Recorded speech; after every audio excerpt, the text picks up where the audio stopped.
Hello, everybody. So now is the time for action for all Americans. And if you'll pardon me, I do have my notes here, so I'll be looking at those a lot. But it's time for us to stop the infighting. It's gone on long enough. United we stand and divided we fall. We all know that. It's just how can a nation stand if we can't even stand one another? So we just must get past that. We don't have to agree on a lot of things, but I think on the basic things, we really do. We love our country. We love our families. We want what's best for our country and our family. And I think it's time for us just to try to focus on what we have in common. And no one needs to change their party or say, yeah, I'm moving to the other side. It's just a matter of what we can do together. So, what is happening now affects all Americans, regardless of your political party, your race, your religion, or anything else that has been used to divide us. We have all been lied to, and we all have a good reason to be angry. What we need to be thinking about is where is that anger directed? And we need to make sure it's in the right place. And it shouldn't be at each other because that isn't the right place. We've had a war on the middle class, and it's been going on for years, and it's been going on through multiple administrations, both Republican and Democrat. And it started with Ronald Reagan in about 19, in the early 80s. And, don't stop listening just yet. Just listen a little bit because it was perpetuated by everyone. But that's 1979 was the last time that middle class Americans saw a real wage increase. Like, of course, you're making more money now, but what can you buy with it? That's what it boils down to. Because up until 1979 or so, one person could be the head of the household and earn the income, and you could expect to have a car and to have a home, be able to buy those things, maybe not always two, but at least one car and one home, and raise a family and feel comfortable that you could provide what your family needs, healthcare and groceries and the things that children need. And this has stayed flat. Americans are having to work and have been having to work harder and longer and more hours to have those things. And a lot of us, I think all of us, if we're in the lower, from 90% down, we're affected by this and we're angry about it. So I think what we need to look at is a lot of lies and disinformation have been fed to us. And a lot of it has happened on both sides, but we need to really focus in on the truth and be willing to look at it from every angle. I would encourage you to look at some independent news and find something that's kind of middle of the road because there are radical left and radical right.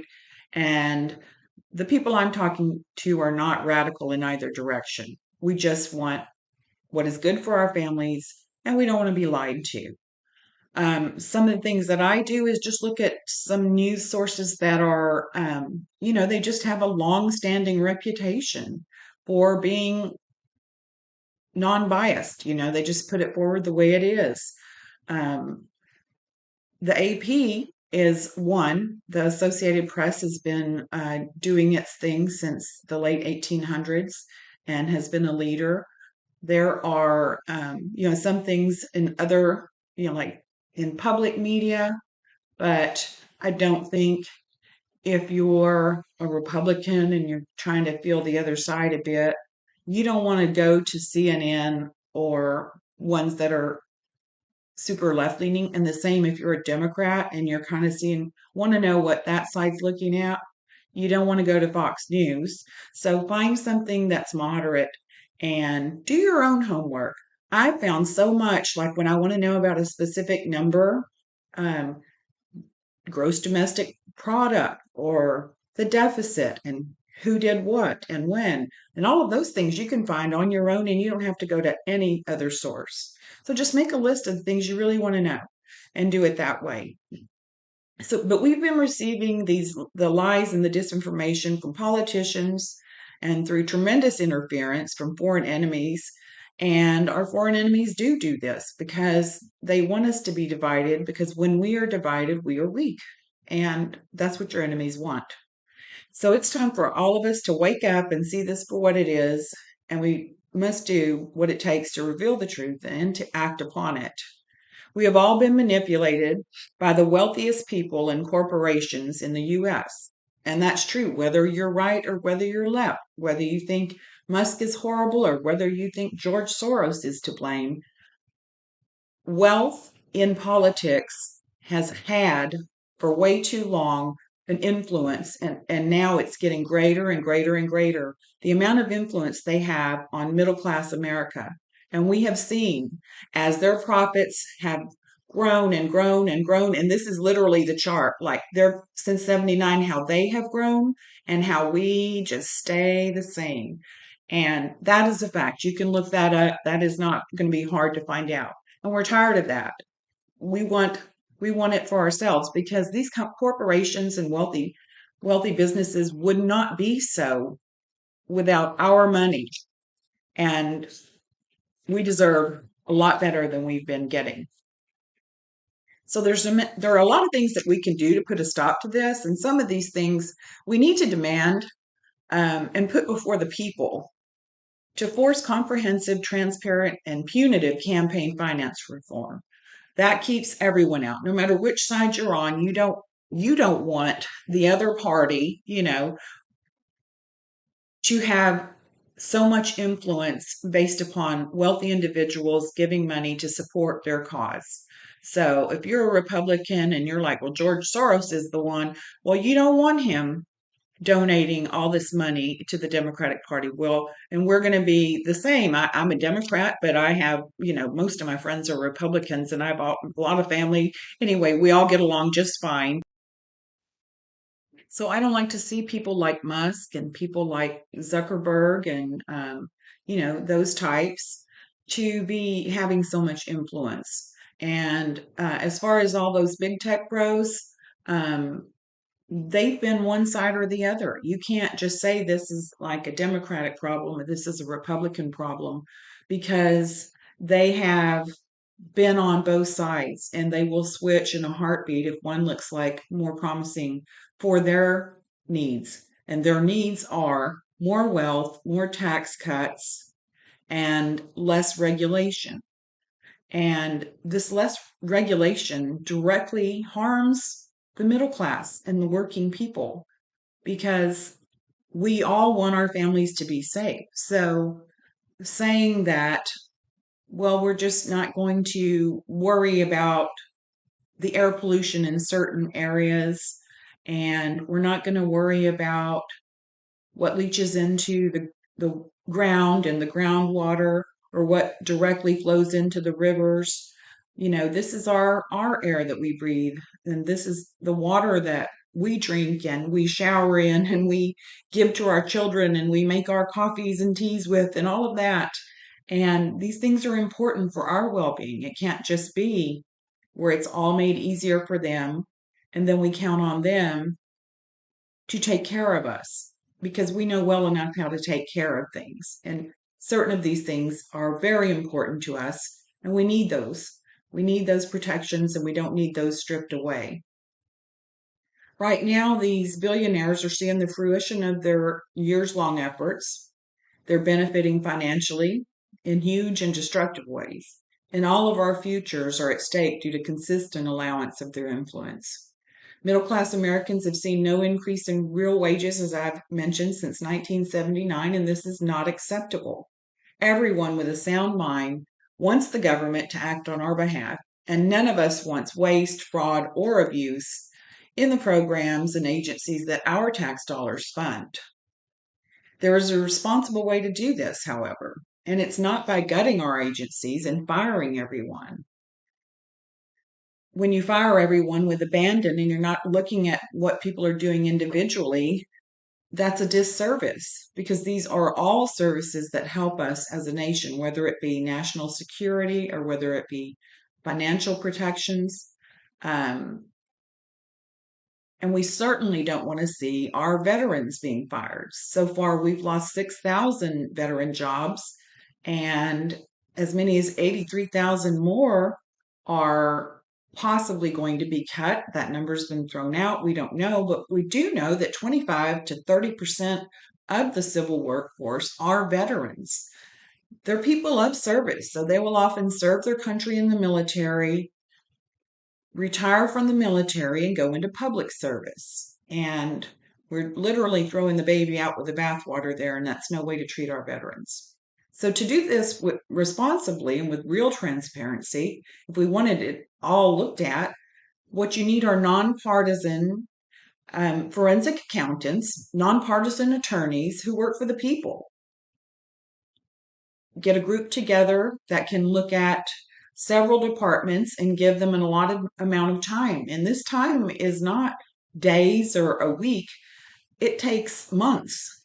And if we have gotten ourselves here over the course of many years, then there's no problem allowing them the time they need to get to the real root of any problem. What you also do not do is fire your inspectors general, whose job, their very job is that, looking for the waste, fraud, and abuse. You can also task these teams of accountants and attorneys to look at each inspector general that handles the oversight of each agency. And if they are found to be partisan to one way or the other, so they're acting more on behalf of a party than they are on the people, then they should go. If they seemed ineffective, like the auditors and the attorneys found a lot of issues that they have missed, that's another reason they should be replaced. And they should be replaced with nonpartisan people because they should be staying in these positions for a length of time. It's important that they have that experience. So that's what we need, and that's the way that should be handled. So you can also task the attorneys with um, finding flaws with contracts and all of that. They'll be looking at that. And if they see something that they think that the people might not be happy with, for everything they find, they should put it out there plainly, not on some website handled by one person or a bunch of people that we don't know the rest of the people. It should just be put up and like, this is what we're considering canceling. And people should be able to see that. Another thing you do not want to do when you're making changes in government and how it's handled is to alienate your allies. You don't destroy 80 years worth of hard fought diplomatic relationships in just a few weeks. This is just harmful. There's no other way to look at it. This is harmful to the country. And it's a slap in the face to every American who has fought and bled. And, some of them gave years of their time and they didn't have to go on the battlefield. Others paid the ultimate price. Some gave all. But alienating the allies that we've been working with for all these years, ever since 1945, that is not good for this country, and there's no other way to see that. It is not. We're currently losing our financial security. Many of us, we haven't felt secure for a long time. We had COVID, we had the economic ramifications from that, we had inflation after that, and now we're seeing quickly what's going on with the stock market and everything. And people are looking at their 401ks and going, what is going on? Like, what I want is help. What I want is to be able to be more secure, not less. And most of us don't have a nest egg tucked away somewhere that's going to get us through a financial, crisis that could last for years, months, many months at least. But we just don't have that. And we shouldn't be expected to save that up in short order. That's not possible either. When you see them come after our Social Security and that surplus that's in Social Security, then you will know that this is one of the things that we don't want. We definitely do not want, and we don't want to see. But I'm betting, I would really be willing to bet a lot on the fact that it is going to be suggested that our Social Security surplus be put into this wealth fund. And this is all going to be run by these billionaires. And if it goes there, it's just the same as if you had money that you saved up at your home. Just say this is your emergency fund. You kept cash in a safe or in an envelope, wherever you put it. That's your emergency fund, your extra money. And maybe you've got quite a lot built up in there over time.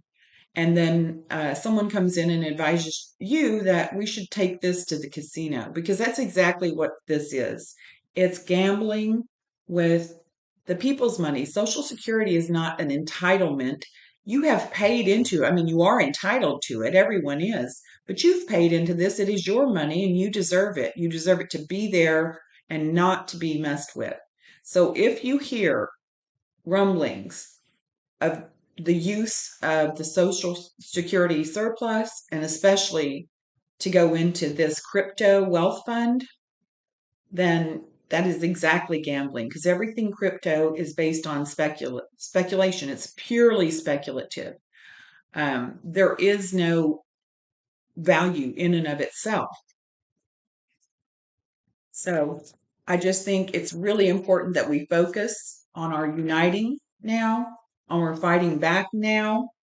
If you're a Democrat, you need to look closely at who's fighting for what you want. You need to be vocal and you need to write, call, whatever you need to do, and vote those out who aren't acting on your behalf. If you're a Republican, you need to scrutinize the people you've elected to get you what you need and you voted for. Write them off and vote them out. Those who aren't fighting for the middle class Americans, because that's where the strength of a nation really lies. And I've talked to a lot of Republicans who have told me that they've been Republicans all their life and they're not, they haven't been heavily into politics, but right now they're feeling like, I just want my party back. Well, take it back. If that's one of you, take it back. No matter where you stand politically, the time is now to stand up for the middle class and for our veterans and against the billionaires who have far too long controlled what's going on in our government. There's not any time to waste. So we all need to act now and we all need to work together and end the name calling and all of that. There's no need for that, because in the end, if tomorrow you woke up and we were being attacked, none of us would care. If you're a Republican, if you're an independent, if you're a Democrat, we would all have to fight together. We would all have each other's backs. That's the only way we could handle a fight. And that's the way we need to look at this now, because we are under attack, but it's by billionaires and it's been going on for way too long. So thanks a lot for watching, and I'd super appreciate it if you'd give me a like, a comment, and subscribe. None of that costs anything. You can't buy anything on my channel. I don't put anything out there to get any money. Your subscription is free and I really appreciate it. Thanks.